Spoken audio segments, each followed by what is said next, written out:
এতদিন তো ভালোই ছিল, কালকে দুপুর থেকে এরকম হয়েছে। এই কয়েকদিনে এরকম হলো। কালকে দুপুর থেকে এরকম শক্ত হয়ে গেছে। খাসি করার কয়েকদিন পর ছাগলের বাচ্চা পুরোপুরি শক্ত হয়ে গেছে, হাঁটতে পারছে না, মুখ শক্ত হয়ে গেছে, পা টান টান হয়ে আছে। এটি একটি ধনুষ্টঙ্কার বা টিটেনাস রোগ। টিটেনাস রোগ মূলত ক্লস্ট্রিডিয়াম টিটেনাস ব্যাকটেরিয়া দ্বারা হয়।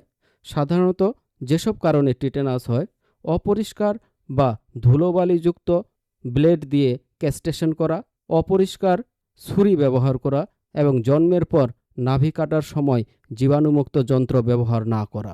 অনেকে গ্রামে স্থায়ীভাবে ব্লেড দিয়ে খাসি করে এবং প্রপার হাইজিন না মানলে মারাত্মক ইনফেকশন হতে পারে। তাই ক্যাস্ট্রেশন বা খাসি করার সময় অবশ্যই ভেটেরিনারি ডক্টর দ্বারা করা উচিত। চিকিৎসা পদ্ধতি হিসেবে আমরা অবশ্যই এটিএস বা টিটেনাস অ্যান্টিটক্সিন ব্যবহার করতে পারি, অ্যান্টিবায়োটিক দিতে পারি, মাসেল রিল্যাক্সন দিতে পারি এবং ক্ষত স্থান পরিষ্কার করতে পারি।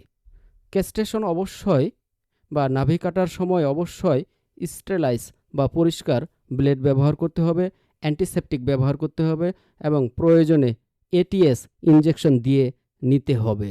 ধন্যবাদ। ভিডিওটি ভালো লাগলে চ্যানেলটি সাবস্ক্রাইব করে আমাদের সঙ্গে থাকবেন।